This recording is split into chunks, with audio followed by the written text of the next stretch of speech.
ایک اللہ کے بندے کے لیے نبی پاک علیہ السلام کے غلام کے لیے ضروری قرار دیا ہے۔ وہ تین خوبیاں ہیں: سادگی، عاجزی اور قناعت۔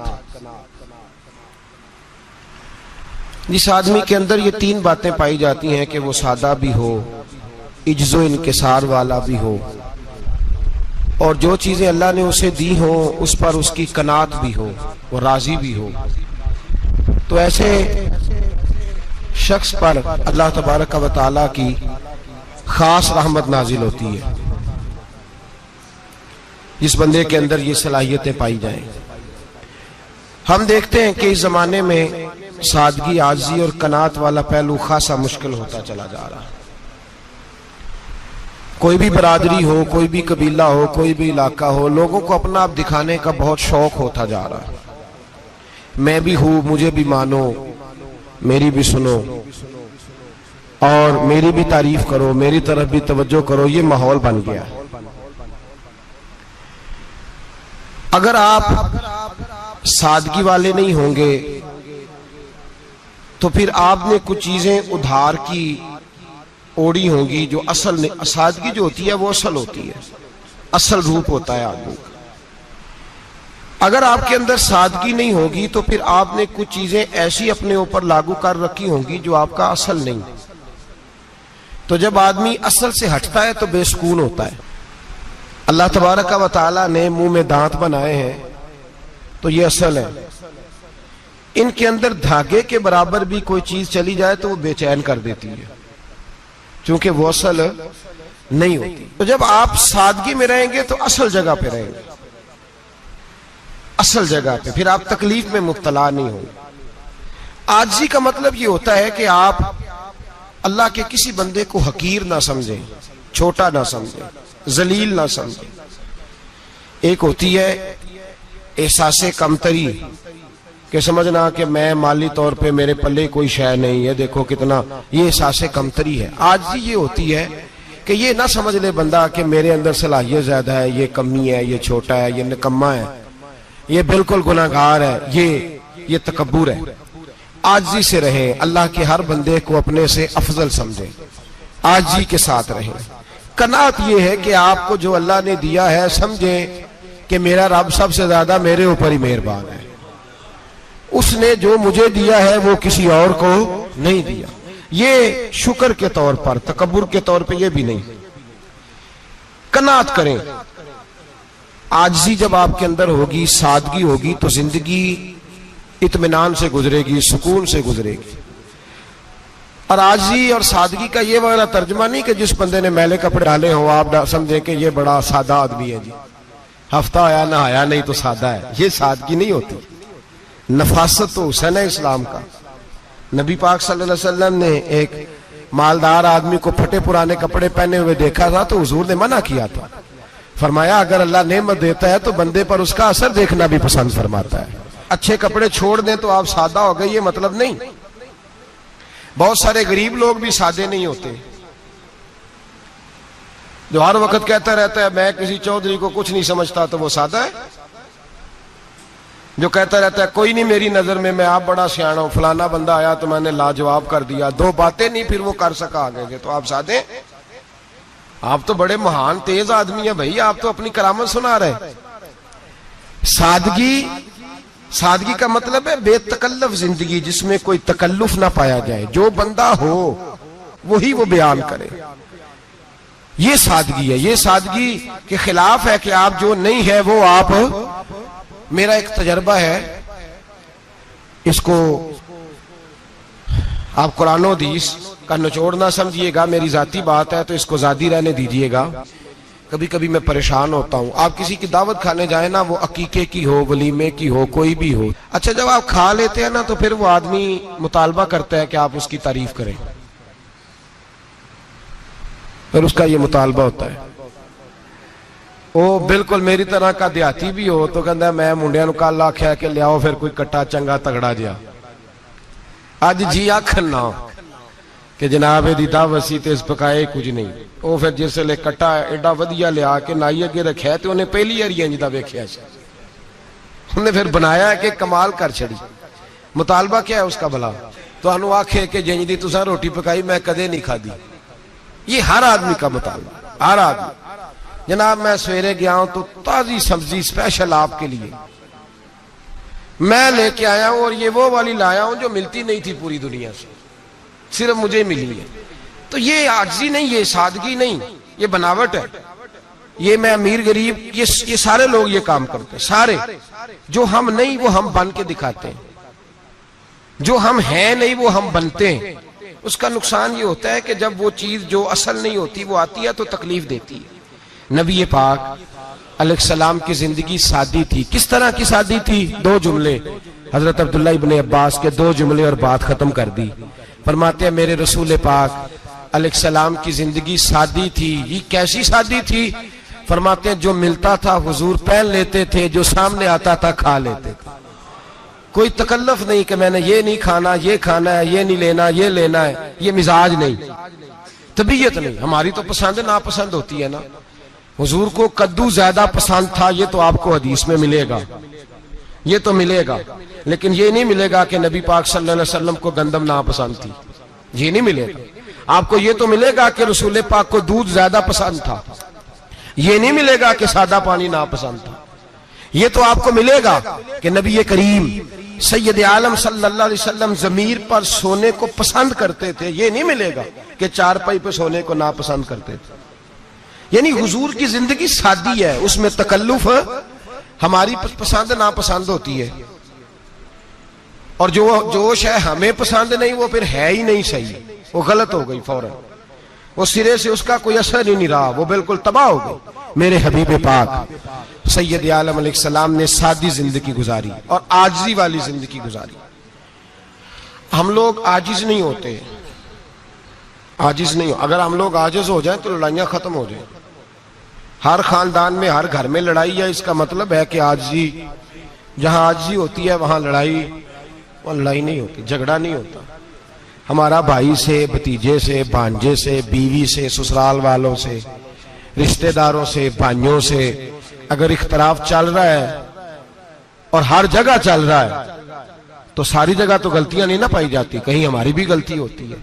تو یہ جو اختلاف چل رہے ہیں اور صلح نہیں ہو رہی، اس کی وجہ یہ ہے کہ ہمارے اندر عاجزی انکساری ہو، تو پھر تو جھگڑا ہی کوئی نہیں. میرے نبی پاک علیہ السلام کی زندگی میں عاجزی ہے، انکساری ہے. اس لیے حضور نے کبھی لمبی چوڑی باتیں نہیں سنائی. صحابہ کہتے ہیں نبی پاک علیہ السلام تقریر چھوٹی کرتے تھے، نماز لمبی پڑھتے تھے. تقریر، نماز، ہماری باتیں لمبی اور نمازیں اللہ اکبر الٹ بالکل سلسلہ. نبی پاک علیہ السلام نے سادگی، عاجزی کو اپنایا. بہت غریب آدمی، بڑا ماڑا بندہ جو 100 روپیہ دیہاڑی لیتا ہے، اور بار جب وہ دیہاڑی کرنے گیا ہے تو وہ شام کو جب اس نے نا سمیٹا ہے نا وہ سیمٹ اور ریت اور وہ ساری چیزیں، تو وہاں وہ جھاڑو پھیر کے آیا ہے. پھیرتے ہیں نا جی مزدور جھاڑو، یہ کام وہ کرنے کو تیار ہے، پر اپنے گھر میں آ کے جھاڑو دینے کو تیار نہیں وہ، اس لیے کہ یہ اس کی مردانگی کے خلاف ہے. بار جب وہ گیا ہے کسی ہوٹل میں کام کر رہا ہے، ٹائی پینٹ کوٹ پہن کے وہ بڑا اچھا، وہاں اگر اس کو برتن دھونے پڑے تو دھو لیے، بلکہ اگر ناراض نہ ہو جائیں باہر رہنے والے ساتھی تو ڈھیروں لوگ باہر جا کے ہوٹلوں میں برتن مانجتے ہیں، لیکن وہاں ان کے روب کو، ان کے نام کو کوئی دھبا لگتا، لیکن گھر کے اندر جس برتن میں انہوں نے خود روٹی کھائی ہے، اگر ان کو یہ کہہ دیا جائے نا کہ یہ دھو لو، تو پھر تو طلاق تک نوبت آ جاتی، پھر تو مسئلہ خراب ہے. پھر تو ہو سکتا ہے کہ بیوی کی اماں کی بھی خیر نہ ہو، تجھے اس نے سکھایا کچھ نہیں، مجھے ہی تو نے کہہ دیا اٹھ جا. یہ ہمارا حال ہے، اور ہے ہم سارے عاجز مسکین، ہے ہم سارے ماڑے غریب، یہ سارا اپنی جگہ طے. لیکن جہاں ڈٹنا ہے، بلکہ یوں سمجھ لیں کہ جہاں روب نہ چلا وہاں مسکین ہو گئے، اور جہاں چل گیا اب بادشاہ ہو گئے. میرے رسول پاک سید عالم علیہ السلام کا اسوہ نور سنو. سیدہ طیبہ طاہرہ حضرت عائشہ صدیقہ رضی اللہ تعالیٰ عنہ فرماتے ہیں حضور گھر میں آتے اگر گھر کے اندر جھاڑو دینے والا ہے تو مصطفیٰ نے اٹھا کے کام کرنا شروع کر دیا ہے. یہ معمولی بات نہیں. اگر حضرت فاطمہ زہرا کی چکی پیسنے کے لیے فرشتے آ سکتے ہیں تو رسول پاک کے گھر کا کام کرنے کے لیے بھی آ سکتے ہیں. لیکن میرے نبی پاک صلی اللہ علیہ وسلم گھر میں اپنے کپڑے دھو لیتے, پھٹ جاتے تو حضور سی لیتے. یہاں تک کہ حضرت عائشہ فرماتی ہے ایک دن حضور نے کہا کھانا پکاؤ تو میں نے کہا کنیز آٹا گوندھ رہی ہے. نبی پاک نے معلومات کی تو پتہ چلا کہ وہ کنیز تو جا چکی, بیمار تھی. فرماتی ہیں حضور نے اپنے دستے مبارک سے آٹا گوندھا, نبی پاک نے گوندھا, نبی پاک نے. لگے جو مزدور شاہ ایسا, نہ دھن نہ دولت سربراہ ایسا, عرش نشیں کا زمین پہ گھر ہے, میرا پیغمبر عظیم تر ہے. نبی پاک نے آٹا گوندھا اور آٹا گوندھ کے فرمایا عائشہ آؤ روٹی پکا دو. میں نے آٹا گوندھ دیا ہے. او بھائی میں بہت بڑا نواب ہوں میں عاجز مسکین, لوگوں کی میں کمیاں کوتاہیاں سناتا ہوں, لیکن اگر ذرا سا بھی ہاتھ ہلانا پڑے تو اس وقت نہ جہاں روب چلتا ہے وہاں تو چلانا چاہیے نا. جتنا ہمارا دبدبہ بنتا ہے عاجزی انکساری, یہ انسان کو سنوارتی ہے, یہ اس کو سکون دیتی ہے, یہ اس کے اندر پیدا کرتی ہے وہ چیز جو اسے اللہ کے قریب کرتی ہے. اگر آپ بڑے ہیں تو پھر آپ بڑے ہی رہ جائیں گے, بن کچھ نہیں سکیں گے. اگر آپ میں تکبر ہے تو پھر انا کا بت قائم ہو جائے گا, بن کچھ نہیں سکیں گے آپ. ہر آدمی کو اپنا آپ دکھانے کا شوق ہے, بنانے کا شوق ہے, شہرت, نام بری, اپنے آپ کو ظاہر کرنا, بتانا.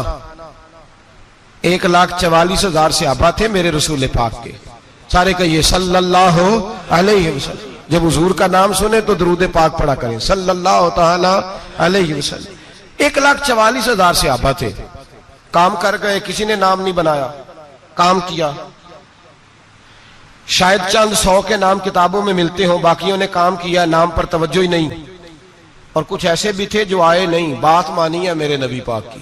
حضرت ویسے کرنی رضی اللہ تشریف نہیں لائے, گھر رہ کے بھی حضور کی بات مانی ہے. ماں کی خدمت کرو, نہیں آئے, خدمت کری, تشریف نہیں لائے, گھر رہ کے بات مانی. درجہ کیا دیا میرے رسول پاک علیہ السلام نے؟ ڈیوٹی لگائی مولا علی شیر خدا کی, حضرت عمر فاروق رضی اللہ تعالیٰ. فرمایا میرا جبہ لے جانا اور میرے اویس سے ملنا اور اسے کہنا میری امت کی بخشش کی دعا مانگے. بھئی گھر رہ کے بات مانی, کوئی شورا نہیں, کوئی نام نہیں. امام عبد الوہاب شورانی کہتے ہیں کرن کے لوگ انہیں روڑے مارتے تھے اور ان سے پوچھتے تھے تیرا نام کیا ہے, تو جناب ویسے کرنی فرماتے تھے اگر تو قیامت میں بخشا گیا تو نام بتا دوں گا, اور اگر وہیں اڑ گیا تو نام سے کیا رہ جائے گا, یہاں تو لکھا رہ جائے گا. اور پھر دعا مانگی, امام شورانی نے لکھا ہے دعا مانگی حضرت اویس کرنی نے, اے اللہ میں نے زندگی چھپ کے گزاری ہے, مجھے ظاہر نہ کرنا. میں سراپا مخزن راز تھا اور رہا تھا مدتوں راز میں, یہ تو تیرا شوق کے دید کشاں کشاں مجھے کھینچ لایا مجاز میں. اے اللہ میں نے پردے میں وقت گزارا ہے, اللہ مسترنا بسترک الجمیل. اے اللہ بس مجھے پردوں میں رکھنا, پردوں میں. اٹھ بلیا چلو تھے بسیے جتھے بس دینی سارے انے, نہ کوئی ساڈی ذات پچھانے نہ کوئی سانو مننے. اے اللہ مجھے پردہ دے, شہرت نہیں چاہیے, میرا نام نہ ہو, کوئی جانے کوئی پہچانے نہ, بس میں تیرا ہوں تو چھپ کے تیرے پاس آ جاؤ. امام فرماتے اللہ 70,000 فرشتے قیامت کے دن حضرت اویس کرنی کی شکل کے پیدا کرے گا اور ان فرشتوں کے اندر چھپا کے جناب اویس کو اپنی اور اپنے محبوب کی بارگاہ تک لے جائے گا. چونکہ وہ چھپے رہے, ضرورت نہیں. میں سراپا مخزن راز تھا, میں تو رہا تھا مدتوں راز میں, یہ تو تیرا شوق کے دید کشاں کشاں مجھے کھینچ لایا مجاز میں. شوق نہیں, مجھے بھی پوچھ لو, میرا بھی نام لے لو. اب تو اس قدر زیادہ انا کا بت آ گیا, روٹی کھلاؤ, جس کو کھلائی اس کی فوٹو کھینچ کے فیس بک پہ دو, پانی پلایا تو پہلے اس کی فوٹو دے لو, اگر سلام لیا تو پہلے چھوڑ دو یار, بس کرو. یہ انا کے بت بنا لیا ہم لوگوں, کس چکر میں پڑ گئی ہے دنیا.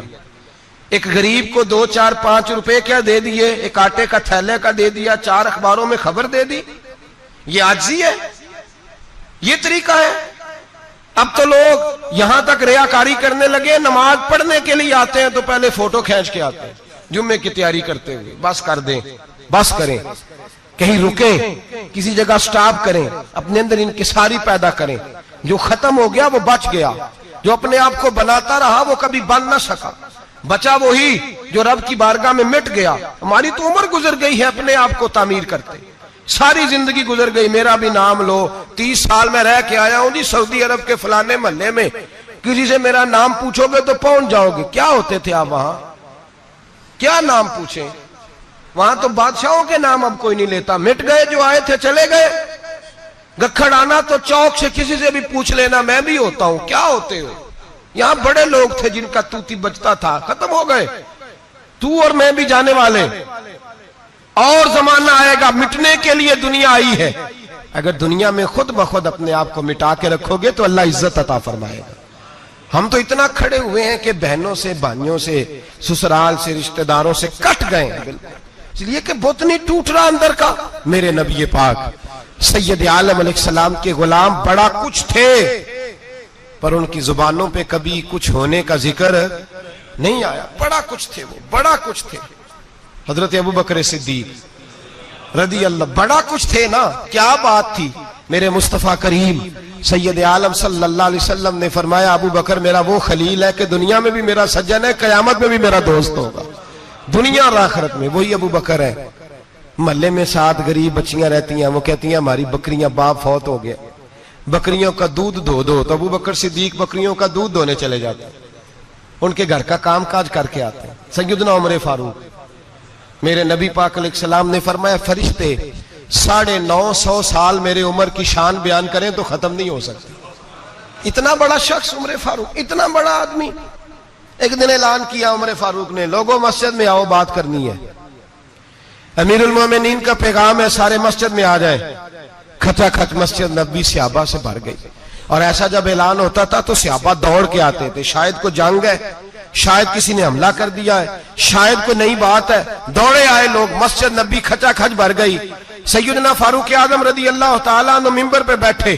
حضرت عبد الرحمن ابن عوف رضی اللہ تعالیٰ عنہ فرماتے ہیں کہ صحابہ تجسس کے دیکھ رہے ہیں کہ پتہ نہیں کسی طرف سے پیغام نہیں آ گیا, کوئی کافر حملہ نہیں کرنے لگا, اللہ جانے کیا ہوا ہے, بڑی پریشانی ہے. عمر بیٹھے, اللہ کی حمد کی, نبی پاک صلی اللہ علیہ وسلم پر درود پڑھا, اور پھر عمر فاروق بولے, فرمانے لگے میں جب مکے میں رہتا تھا نا تو کبھی گھر میں قحط آ جاتا تھا, کبھی قحط آتا تھا گھر میں, بکریوں کے دودھ خشک ہو جاتے تھے, گندم نہیں ملتی تھی, پانی نہیں ہوتا تھا.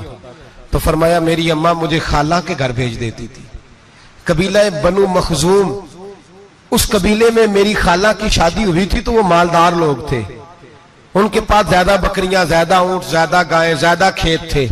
حضرت عمر فاروق فرمانے لگے میں ان کے گھر جاتا تو میرے خالو سمجھ جاتے کہ عمر کو اس لیے بھیجا گیا ہے کہ قحط آ گیا ہے. فرماتے ہیں وہ مجھے سویرے بکریاں چرانے لے جاتے, شام تک میں ان کی بکریاں چراتا.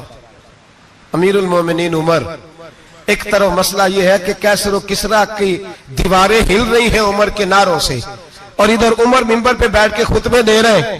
فرماتے ہیں میں بکریاں چراتا, شام تک خالہ کے گھر جا کے مزدوری کرتا, اور فرماتے ہیں شام ہوتی تو ایک مٹھی کشمش مجھے دیتے وہ. آپ فرماتے ہیں میں بڑے قد والا تھا, ایک مٹھی کشمش ملتی ہے, کبھی ایک مٹھی کھجوریں, میں شام کو کھا کے سو جاتا. کئی مہینے یوں ہی گزرتے تو میری اماں کا پیغام آتا کہ حالات صحیح ہو گیا, میرے بیٹے کو بھیج دو. یہ بات کہی, حضرت عمر رونے لگے, اور پھر کہنے لگے اب وہ وقت آیا ہے کہ لوگ مجھے امیر المومنین عمر کہہ کے پکارتے ہیں. بس یہ 2 باتیں کی. عمر نے کہا چلو ظہر کا وقت ہو گیا, اذان پڑھو, اٹھو نماز پڑھے, اٹھو. اذان ہوئی, اقامت ہوئی, جناب عمر نے نماز پڑھائی, لوگ چلے گئے. تو سیدنا عبد الرحمن ابن عوف جرانہ تھا جناب عمر سے, بازو پکڑ کے کہنے لگے عمر سیاڑا بندہ یار, تو یہ 2 باتیں سنانے کے لیے اتنا مجمع اکٹھا کیا تھا, یہ 2 باتیں کہنے کے لیے کہ میں خالہ کے گھر جا کے مزدوری کرتا تھا تو ایک مٹھی کشمش ملتی تھی, ایک مٹھی کھجوریں, یہ کہنے کے لیے کہ میں بکریاں چرایا کرتا تھا. تو حضرت عمر فاروق رضی اللہ تعالیٰ عنہ پھر روئے, پھر آنکھوں میں آنسو آئے. کہنے لگے عبد الرحمن آج نا مصر شام سے کچھ لوگ آئے تھے, اور وہ بتا رہے تھے کہ عمر تیرا ڈنکا وہاں بھی بڑا بجتا ہے, وہ مجھے کہہ رہے تھے تیرے نام کے وہاں بھی بڑے دبدبے ہیں، بڑے تذکرے ہیں. تو میرا نفس مجھے کہہ رہا تھا عمر دیکھا تو یہاں بیٹھا ہے اور وہاں تیرے نام کا شور ہو رہا ہے، مجھے اس نے بڑا کیا ہے. تو میں نے آج مصطفیٰ کے سارے غلام کٹھے کر کے اپنی اوقات بتا دی ہے. میں نے اپنی اوقات بتائی ہے کہ میں کچھ نہیں، کوئی شے نہیں، کوئی چیز ہی نہیں. اسی کسے دے کچھ نہیں جے لگ دے، نہ کوئی ساڈا دردی. میں نے بتایا ہے کہ میں تو کسی کے بکریاں چرا کے ایک مٹھی کشمش لے کے گزارا کیا کرتا تھا. مجھے میرے کچھ ساتھی نا لے گئے گجرانوالا سردیوں کے موسم میں، مجھے کہنے لگے سویٹر پسند کر لیں اپنی مرضی کا. تو میں نے کہا یار مجھے تو وہی مزہ آتا ہے جو میری اماں کروشیے سے بنایا کرتی تھی. وہ پہلے ابا پہنتے تھے، پھر وہی سویٹر بڑا بھائی پہنتا تھا، پھر ہمارے کھاتے میں آ گیا. اور پھر اس کی تعریفیں ہوتی تھی غربت چھپانے کے لیے، اس کی تعریفیں ہوتی تھی بڑی محنت سے بنا ہے جی، کیا بات ہے، بڑا گرم ہے. تو اب چھوٹے بھائی کو دے دیا جائے. ہم نے کہا وہی زمانہ دیکھا ہے، وہی رنگ دیکھا ہوا ہے اور اس پر فخر ہے. اب تو لوگ جب کچھ ہو جاتا ہے نا، 2-4 لوگ جاننے لگتے ہیں تو لوگ فٹافٹ دعویٰ کر دیتے ہیں خاندانی رئیس اعظم ہو، بڑی بات ہے. ایسی کوئی بات نہیں. جس کو اپنا آپ یاد رہتا ہے اسے خدا بھی یاد رہتا ہے، جسے اپنا آپ یاد رہتا ہے اسے رسول اللہ بھی یاد رہتے ہیں، جسے اپنا آپ یاد رہتا ہے اس کی نظر میں دوسرے لوگ بھی کچھ ہوتے ہیں. میں عمرے کے لیے حج کے لیے جاتا رہتا ہوں، رب مجھے اپنے فضل سے بلا لیتا ہے. تو میں ایئرپورٹ سے نیچے اترا تو ایک صاحب میرے جاننے والے تھے، دوڑ کے آئے اور مجھے کہنے لگے کیا بات ہے، سنا ہے اس دفعہ آپ سعودی ایئر لائن سے آئے، سیدھا مدینہ شریف آئے، کیا بات ہے آپ کی. اور میں نے کہا صاحب چھوڑ دیں، میں بھی جب پہلی دفعہ آیا تھا تو میں بھی بڑا گور کے ایئرپورٹ دیکھتا تھا، میں نے کبھی دیکھا جو نہیں تھا، میں بڑا گور کے دیکھتا تھا. کوئی ایسی بات نہیں ہے، یہ نظام قدرت ہے، بادشاہ کے فیصلے ہیں، وہ جب چاہتا ہے جس طرح کے چاہتا ہے فیصلے فرما لیتا ہے. تو یہ اس کے فیصلوں کی بات ہے. ہم لوگ نا جس حیثیت پہ ہوتے ہیں وہیں رہ جاتے ہیں، پچھلی بات بھول جاتے ہیں. اس لیے ہم چاہتے ہیں جو بھی ہمیں ملے جھک کے ملے، جو بھی آئے. اور یہ میرا آپ کا سب کا مشترکہ معاملہ ہے. میرے نبی پاک صلی اللہ تعالی علیہ وسلم نے صحابہ سے پوچھا تمہیں بتاؤں جنت کے بادشاہ کون ہوں گے؟ جنت کے عام لوگ نہیں، جنت کے، بولیے گا ذرا، جنت کے اللہ بادشاہ. جنت میں تو جانا بڑی بات ہے، اور حضور جنت کا بھی بادشاہ. ابن ماجہ میں لفظ ہے. تمہیں پتہ ہے جنت کے بادشاہ کون ہوں گے؟ تو میرے مصطفیٰ کریم صلی اللہ تعالی علیہ وسلم کے غلاموں نے کہا حضور ہمیں نہیں پتا. تو حضور نے فرمایا جنت کے بادشاہ وہ لوگ ہوں گے جنہیں دنیا میں کوئی بھی نہیں جانتا تھا، جن کے کپڑے سادے ہوتے تھے، جو غریب لوگ ہوتے، جو سفارش کرتے تھے تو ان کی قبول کوئی نہیں کرتا تھا، جو کسی کے ساتھ جاتے تھے تو ان کو مانتا کوئی نہیں تھا. وہ جنت کے بادشاہ ہوں گے، بادشاہ. اور فرمایا قیامت کے دن جب لوگ انہیں دیکھیں گے تو ان پر فخر کریں گے، رشک کریں گے، کہیں گے کیا بات ہے تمہاری. یہاں تو شوق ہی بڑا ہے. غریبوں نے بھی پوسٹر بنائے ہوئے ہیں، ڈاکوؤں، لٹیروں، چوروں کی تصویروں کے ساتھ لگوائے ہوئے اپنے آپ کو بڑا کرنے کے لیے. عاجزی اختیار کریں، عاجزی اختیار کریں، اپنے آپ کو مٹانے کی کوشش کریں. رب کریم کے بندے آگے بڑھ کے اپنا آپ دکھاتے نہیں. بڑا شوق ہے، پہلے فوٹو کھچا لو، باقی باتیں بعد میں ہوگی. پہلے ویڈیو بنا لو، باقی کچھ اور بعد میں ہوگا. پہلے اب تو پرسوں ترسوں مجھے ایک مولانا کہنے لگے کہ آپ سے میں نے، وہ یہاں جمعہ پڑھنے آتے ہیں کبھی کبھی، میرے دوست ہیں، کہتے ہیں آپ سے میں نے سنا تھا کہ اگر کوئی اس نبی پاک کا فرمان ہے، اگر کوئی نذرانہ دے تو اس کو لے لو، اگر کوئی تحفہ دے تو اس کو، حضور نے فرمایا لے لو اگر تمہیں کو دیتا ہے، اپنی مرضی سے، مانگنا منع ہے. خود دے دے تو لے لو، ورنہ ایک وقت آئے گا تم مانگو گے تمہیں ملے گا نہیں. جب کو دے دے تو لے لو. کہنے لگے آپ نے کہا تھا کو دے دے، تو اس وقت سے میں کوئی سوٹ دیتا ہے مجھے میری مسجد کا نمازی تو میں لے لیتا ہوں، کوئی مجھے کوئی اور شے دیتا ہے تو میں آپ سے سن کے. تو اگر میری مسجد کا نمازی سوٹ پکڑاتے ساتھ فوٹو بھی کھینچے تو پھر میرے لیے کیا حکم ہے؟ وہ خوشبو کی ڈبی دیتے ہوئے ساتھ فوٹو بھی کھینچے، پھر میرے لیے کیا حکم ہے؟ کہنے لگے رمضان میں یہ حال ہوا ہے کہ لوگ کپڑے دے رہے تھے اور فوٹو کھینچ رہے تھے.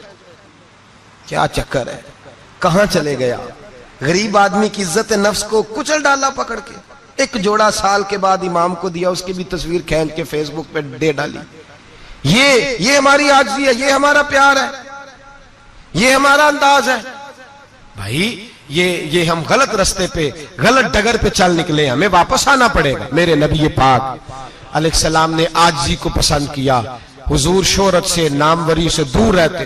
نبی پاک علیہ السلام نے عاجزی، انکساری اور سادگی اور قناعت ان کو اپنا کے رکھا، سینے سے لگا کے۔ یہ نہیں کہ مال نہیں آیا، بحرین سے لاکھوں دینار آئے حضور کے زمانہ ظاہری میں، تبوک کے بعد فتوحات ہوئی تو لاکھوں دینار آئے، لیکن حضرت عائشہ کہتی ہیں ہمارے گھر میں 4 دن کے بعد ہی روٹی پکی ہے، ہم نے ایک وقت ہی کھانا کھایا، لاکھوں روپیہ آیا ہے پر ہمارے گھر کے اندر جو کھانا آیا ہے وہ سرکہ ہی آیا ہے۔ ہم نے رات اگر روٹی بچ گئی ہے تو سویرے اٹھ کے رات والی کھائی ہے۔ ہمارے گھر کے اندر وہی حالات رہے، اس لیے کہ میرے نبی پاک علیہ السلام نے فرمایا میں تمہاری دنیا سے حاصل کرنے نہیں آیا، میں تو مسافر کی طرح وقت گزارنے آیا۔ ہم زیادہ کے چکر میں نکلے تو بڑا کچھ کچل کے آ گئے، بڑا کچھ۔ عاجزی جب پیدا ہوتی ہے، انکساری جب پیدا ہوتی ہے، جب تواضع آتی ہے، پھر انسان بنتا ہے، پھر وہ سمجھتا ہے، پھر اس کے اندر تبدیلی آتی ہے، پھر وہ۔ اور بزرگ فرماتے ہیں عاجزی والے کو نماز میں بھی لذت آتی ہے، ورنہ تو کسی نے پوچھا تھا، ایک شاعر اسلام آباد میں رہتے تھے، تو ان سے کسی نے پوچھا کہ آپ کا شہر کس طرح کا ہے؟ انہوں نے کہا میرا اس شہر عداوت میں بسیرا ہے جہاں لوگ سجدوں میں بھی لوگوں کا برا سوچتے ہیں۔ میرا اس شہر عداوت میں بسیرا ہے جہاں لوگ سجدوں میں بھی لوگوں کا، نماز پڑھتے ہوئے کہتے ہیں دیکھو کتنی بو آ رہی ہے اس سے، کپڑے نہیں بدل کے آیا، نماز پڑھتے ہوئے بھی ساتھ والے کے بارے میں برا سوچ رہے ہیں۔ جب آجی سید احمد کبیر رفائی رحمت اللہ تعالی علیہ، یہ سلسلہ رفائیہ کے شیخ ہیں، اعلیٰ حضرت رحمت اللہ علیہ نے ان کی بڑی تعریف لکھی ہے فتاوی رضویہ میں۔ مصر کے اندر سلسلہ رفائیہ اور شاذلیہ بہت سارے لوگ اس سلسلے میں مرید ہیں۔ سید احمد کبیر رفائی اتنے بڑے صوفی تھے کہ میرے مصطفیٰ کریم صلی اللہ علیہ وسلم کے روضے پر حاضری دینے گئے۔ نبی پاک کی بارگاہ میں دعا کریں اللہ ہم سب کو وہاں حاضری نصیب فرمائے، اللہ ہم سب کو بار بار یہ موقع عطا فرمائے۔ سید احمد کبیر رفائی حاضری دینے گئے تو جب نبی پاک کے گنبد پہ پہنچے تو کہنے لگے یا رسول اللہ میں قبر دیکھنے نہیں آیا، میں تو دیدار کرنے آیا۔ حضور یہ تو زیارت میں کرتا رہتا تھا، دیدار کرنے آیا۔ یہ کہہ کے رونے لگے، اتنی دیر روئے کہ میرے مصطفیٰ کریم نے اپنا دست مبارک قبر سے باہر نکال دیا، ہاتھ مبارک باہر آیا، 10,000 لوگوں نے دیکھا۔ کتنے لوگوں نے؟ اب یہاں بھی لوگوں کو شک ہوگا جی کیسے باہر آیا، تو بخاری سنا دیتا ہوں مسئلہ ذرا حل ہو جائے۔ مسجد نبی کی تعمیر ہو رہی تھی، تعمیر تو کہتے ہیں کہ دیوار نہیں، تعمیر کرتے وقت نا ایک دیوار گری، یہ بخاری کے لفظ ہے، دیوار گری تو ایک پیر باہر آ گیا، پیر کو دیکھا تو کہتے ہیں ہاتھ رکھتے تھے تو اس میں بالکل ایسے تھا جیسے خون سائیڈوں پہ ہو گیا، بالکل زندہ۔ شور ہو گیا کہ یہ نبی پاک کا قدم مبارک ہے، حضور کا۔ بہت سارے لوگ کٹھے ہوئے، علماء کو بلایا، پیر دیکھا تو کہنے لگے نبی پاک کا نہیں، یہ تو سیدنا فاروق اعظم کا ہے۔ جب یہ کہا نا فاروق اعظم کا ہے تو پھر ایک شور اٹھا کہ یہ حال ہے ان کے غلاموں کا تو سرکار کا عالم کیا ہوگا، یہ حال ہے ان کے غلاموں کا تو پھر سرکار کا عالم۔ یہ بخاری ہے، تو زندہ ہے واللہ، تو زندہ ہے واللہ، میری چشم عالم سے چھپ جانے والا۔ سید احمد کبیر رفائی اتنے بڑے، نبی پاک صلی اللہ علیہ وسلم نے دست مبارک باہر نکالا، 10,000 لوگوں نے دیکھا۔ کسی نے حضرت سید احمد کبیر رفائی سے پوچھا کہ بابا اتنا بڑا درجہ، اتنا بڑا مقام کیسے ملا؟ تو بابا جی کہنے لگے زندگی میں کبھی کسی کو حقیر نہیں سمجھا، کسی کو کبھی حقیر، کبھی کسی کو اپنے سے کمتر نہیں سمجھا۔ تو اللہ نے دیکھے نا، اگر آپ نہیں سمجھیں گے تو اس کے لیے بھی آپ کو عنوان مل جائیں گے، اور اگر سمجھنا ہے اپنے آپ کو بڑا تو اس کے لیے بھی موقع مل جاتے ہیں۔ حضرت شفیق بلخی بہت بڑے صوفی بزرگ ہوئے پر نوجوان تھے، جوانی میں ہی اللہ نے بڑا مرتبہ دیا۔ حضرت عبداللہ بن مبارک بوڑھے تھے، دونوں ایک محفل میں اکٹھے ہوئے۔ اب بغداد سارا ماننے والا تھا اور دونوں کا ماننے والا تھا۔ آخر میں دعا بزرگ کرایا کرتے تھے محفل کے اختتام پر۔ حضرت شفیق بلخی جناب عبداللہ بن مبارک سے کہنے لگے آپ دعا کریں، آپ دعا کریں، آپ بزرگ ہیں، اب جس نے جو ماننا ہے اسے اس کے لیے عنوان بھی مل جائے گا۔ حضرت سیدنا عبداللہ بن مبارک کہنے لگے بیٹے تو دعا کر، تیری عمر تھوڑی ہے، تیرے گناہ بھی تھوڑے ہیں، تیری عمر تھوڑی ہے، تیرے گناہ بھی تھوڑے ہیں۔ تو سیدنا شفیق بلخی کہنے لگے نہیں حضور آپ دعا کریں، آپ کی عمر زیادہ ہے تو نیکیاں بھی تو زیادہ ہی ہے نا، نمازیں بھی تو آپ کی زیادہ ہے نا، روزے بھی تو زیادہ، رمضان بھی تو آپ کی عمر میں زیادہ ہے نا، آج بھی تو آپ نے زیادہ۔ اگر آپ نے کسی کو اپنے سے بڑا سمجھنا ہے تو عنوان آپ کو مل جائے، چھوٹا سمجھنا ہے تو اس کے لیے بھی عنوان آپ کو۔ بات تو یہ ہے کہ آپ کیا کرنا، اگر آپ کسی کو حقیر سمجھنا چاہتے ہیں تو بات ختم ہو گئی۔ سید احمد کبیر رفاعی فرماتے ہیں زندگی بھر کبھی کسی کو حقیر نہیں سمجھا، اللہ کی ساری مخلوق کی کیا بات ہے۔ اللہ قرآن میں کہتا ہے ان اللہ لا یستحی ان یضرب مثلا ما بعوضۃ فما فوقها، اللہ شرم نہیں کرتا کہ ایک مچھر کی مثال بیان کرے یا اس سے بھی کم تر۔ اللہ مچھر کی بات کرتا ہے اتنا بڑا ہو کے، وہ کہتا ہے میں کروں گا، میری مخلوق جو ہے تو حضرت احمد کبیر رفاعی فرمانے لگے میں نے کبھی کسی کو حقیر، بولیے کبھی کسی کو حقیر۔ ہم لوگوں کے پاس عنوان بڑے حقیر سمجھنے کے لیے، ہم سمجھ لیتے ہیں۔ امیر آدمی کہتا ہے غریب محنت کیوں نہیں کرتا، محنت کرے امیر ہو جائے گا، عنوان ہوا کہ نہ تنقید کرنے کا۔ 4 بچے ہیں کریں کمائی امیر ہو جائیں گے، اب وہ حقیر سمجھ رہا ہے غریب کو، غریب بھی امیر کو حقیر سمجھتا ہے، وہ بھی کہتا ہے جو اس نے کمایا سارا ہی حرام ہے، جائز ایک پیسہ نہیں، اس نے بھی حقیر سمجھ لیا۔ یعنی وہ یہ کہہ رہا ہے کہ میں حلال کھاتا ہوں، یہ امیر حرام کھاتے ہیں، تو بات ختم ہو گئی، اس نے بھی حقیر سمجھ لیا، اس نے بھی حقیر سمجھ لیا۔ اب عنوان ہی تھا نا، اگر عنوان بدل لیتے تو بات بن جاتی۔ امیر اگر یہ کہتا کہ میں اس غریب کی مدد کروں گا اس لیے کہ پیسے محنت سے نہیں ملتے خدا کے فضل سے ملتے ہیں، تو وہ یہ نہ کہتا کہ یہ محنت کرتا تو آگے چلا جاتا۔ اور غریب اگر سمجھتا اس بات کو تو یہ نہ کہتا امیر سارے حرام ہی کھاتے ہیں، وہ کہتا بھئی رب نے جو میرے لیے پسند کیا مجھے دیا، جو اس کے لیے پسند کیا اسے دیا، بات ختم ہو گئی، جھگڑا ختم۔ عنوان تو مل جائے گا آپ کو، مثبت بھی اور منفی بھی، تو اچھی بات نہیں کہ مثبت اختیار کریں۔ سید احمد کبیر رفاعی کہتے ہیں میں گزر رہا تھا، ایک دن میرے ساتھ ایسا ہوا کہ میں گزر رہا تھا کھیت کے اندر سے، ادھر بھی پانی تھا ادھر بھی پانی تھا، ہوتا ہے نا پانی پانی ہوتا ہے فصلوں میں کئی دفعہ، کب ہوتا ہے زیادہ پانی؟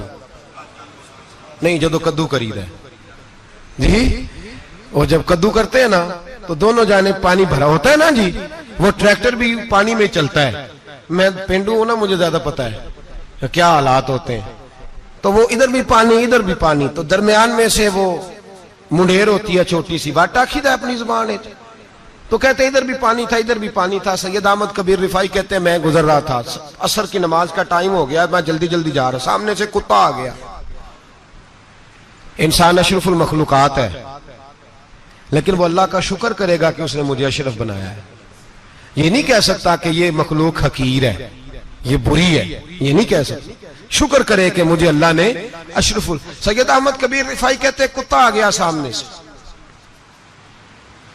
اب کتا آیا تو مجھے جلدی تھی، کتا بھی بھیگا ہوا تھا، اب میرا دل کرے کہ کتا نیچے اترے تو میں گزروں، کتا کھڑا ہے کہ یہ سائیڈ پہ ہو تو میں گزروں، کہتے ہیں دیر ہو گئی، تو مجھے ڈر لگتا تھا، میں نے کبھی کتے کو بھی نہیں جھڑکا تھا، کبھی کتے کو بھی، اپنی اتنی حیثیت ہی نہیں، جھڑکا ہی نہیں کبھی کسی کو۔ آپ فرماتے ہیں دیر ہو گئی تو میں نے کہا یا اللہ، حضرت سید احمد کبیر کہتے ہیں میں نے کہا یا اللہ اس کتے کو زبان ہی دے دے، میں اسے کچھ سمجھا ہی دوں، اسے زبان ہی دے دے، تو قادر مطلق ہے، کہ اسے زبان دے دی۔ تو میں نے کتے سے کہا نیچے اتر جا، میں نے نماز پڑھنی ہے، تو کہنے لگا بابا جی آپ اتر جائیں، آپ اتر جائیں، آپ اتر جائیں، میں کیوں اتروں؟ تو سید احمد کبیر رفاعی کہتے ہیں میں نے اس سے کہا کہ بات یہ ہے کہ میرے اوپر نماز فرض ہے، تیرے اوپر فرض نہیں، تو میں نے نماز پڑھنی ہے، اگر میں کھیت میں اتر گیا تو کیچڑ ہے، میرے کپڑوں کو مٹی لگ جائے گی، پتہ نہیں پانی پاک ہے کہ ناپاک ہے، تو تو اتر جا، تیرے اوپر نماز نہیں فرض، تو مجھے جانے دے۔ تو سید احمد کبیر رفاعی کہتے ہیں اس نے ایسی بات کی کہ میرے اوپر وجد طاری ہو گیا، کتے نے بات کی تو میں کانپنے لگا، راتی جاگے شیخ صداویں، راتی جاگ دے کتے تیتھوں اتے، مالک دا در مول نہ چھڑ دے، پامیں مارو 100 جتے تیتھوں اتے، او ایک برکی دا قدر پچھانن، ਭਾਵੇਂ ਮਾਲਕ ਹੋਵਣ ਸੁੱਤੇ ਤੈਥੋਂ ਉੱਤੇ ਰੁੱਖਾ ਸੁੱਖਾ ਖਾ ਦਿਨੇ ਜਾ ਰੁੱਖਾਂ ਵਿੱਚ ਸੁੱਤੇ ਤੇ ਤੈਥੋਂ ਉੱਤੇ ਉੱਠ ਬੁੱਲਿਆ ਚੱਲ ਯਾਰ ਮਨਾ ਲੈ ਨਹੀਂ ਤੇ ਬਾਜ਼ੀ ਲੈ ਗਏ ਨਹੀਂ ਕੁੱਤੇ